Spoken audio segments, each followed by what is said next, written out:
Կտրիչ Ներսիսյանը խախտել է եկեղեցու սահմանադրությունը եւ Կտրիչ Ներսիսյանը լեգիտիմ կաթողիկոս չէ։ Հայաստանի Հանրապետության վարչապետ Նիկոլ Փաշինյանը ընտրվել է Հայաստանի Հանրապետության ժողովրդի կողմից 2021 թվականի եւ նա լեգիտիմ վարչապետ է։ Տարբերությունը սա է, իրենք ինչքան էլ ուզում են պահանջեն, Հայաստանի Հանրապետության սահմանադրության եւ օրենքների համաձայն վարչապետը լեգիտիմ վարչապետ է։ Կտրիչ Ներսիսյանը լեգիտիմ կաթողիկոս չէ, որովհետեւ նա խախտել է կուսակրոնության ուխտը եւ միջև այս պահը նա հրաժարվում է ասել հիմա ինքը զավակ ունի թե չունի։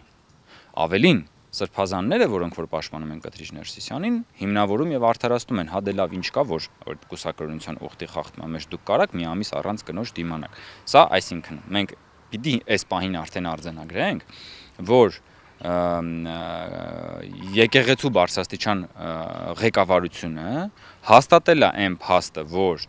կուսակրոնությունը խախտված է եւ դա նորմալ է եւ սրբապղծությունը նորմալ է եւ դա համարվում է կանոն։